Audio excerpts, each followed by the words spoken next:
Hello and welcome back to the UCLA Bruins Insider Podcast. I'm your host, Andrew Ferguson, writer for UCLA on SI. Today we're going to be taking a look at what UCLA's regular season told us as fans and kind of how that applies to the tournament. But before we get started, I want to thank everyone right now who's listening, Apple Music, Spotify, or even YouTube. It all means a lot to me, and I cannot thank you enough. Without further ado, let's get right into it. So this podcast is kind of going to be structured into three main points. What UCLA has kind of shown us this season, something that is kind of a constant that really shows their identity and kind of proves that and kind of bringing up the evidence to support that. Obviously, it's been a long season. UCLA has been up and down. So some of these are not necessarily set in stone, but it kind of shows what kind of team UCLA is heading into the tournament. For number one, I have UCLA likes to play to the level of their competition. And this is a good and a bad thing, right? UCLA could go out there, score 20 plus points on, Nebraska, but then they'll lose to Minnesota or even Cal, Indiana, Iowa. I could name so many losses where UCLA could have probably won, but they didn't because they just, played to the level of their competition. They got sloppy. They weren't hitting shots like they normally do.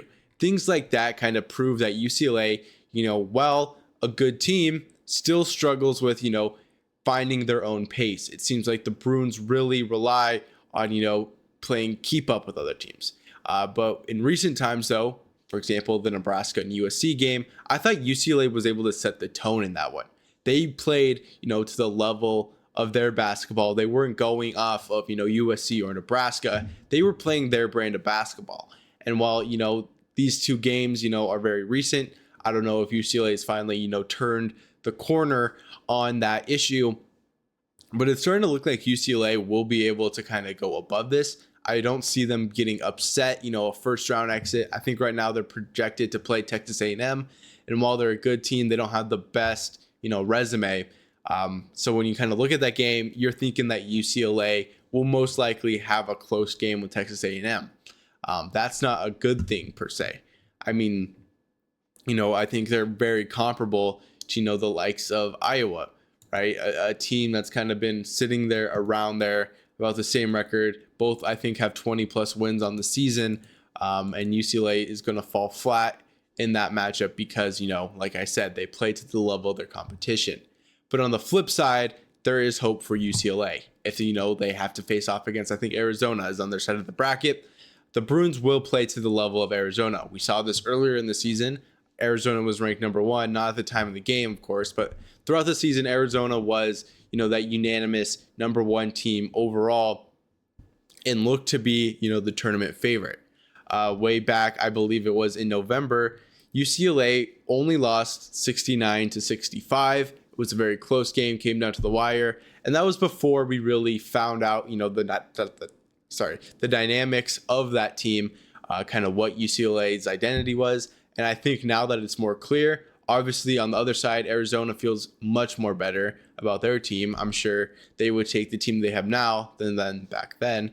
But still, what I mean is I feel like UCLA will be able to play to that level. And that is important in making a deeper tournament run, right? If you are unable to play at the level of your competition, especially against these better teams, you are going to struggle down the road.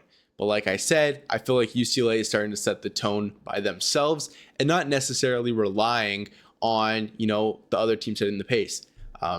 Illinois, another great example of kind of this happening. Illinois set the pace of that game. They got up 23 points. They looked like they were going to win by 40, but UCLA was able to, find the rhythm and kind of play alongside Illinois and kind of play catch up. And they did it in a great way, of course. They were obviously able to win. It was a great game, but that kind of proves that, UCLA kind of relies on other teams to set that pace for them to then kind of come in and make those shots. The next thing I want to talk about is UCLA's defense is really bad. I think, this has been an emphasis all season long. I mean, there's a number of factors that kind of go into this. For one, I think just how the roster is kind of, shaped. There are going to be a lot of issues that UCLA was going to have to face. For one, they don't really have, that center, that guy at the 5 who's going to anchor the paint. make sure no one's getting into the basket. UCLA does not really have that imposing piece. I think, UCLA's leader in blocks right now is Xavier Booker, and we know how kind of a defensive liability he is.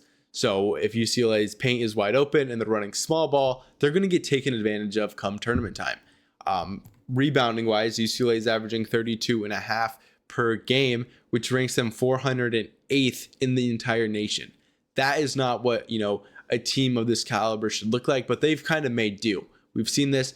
I also have to give UCLA credit. In the last 3 games, they have out-rebounded Minnesota, Nebraska, and USC, 2-1 in that span. But it's clear that UCLA is kind of figuring out how to rebound the ball better. And obviously that's going to help if the bench can step up. And I feel like they did. Eric Frenny had 5 rebounds. So that kind of helped the defense.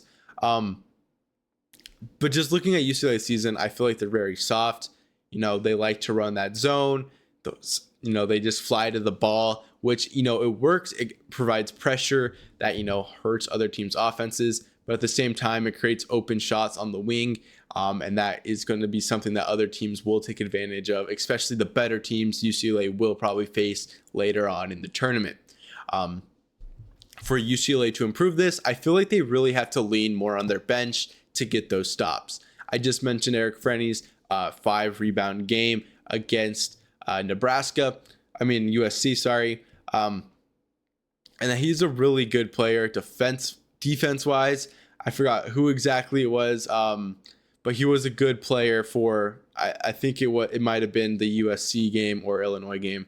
Either one, there was one player who was really good, and Eric Frenny was able to kind of lock him down and make sure that, he didn't have a big game.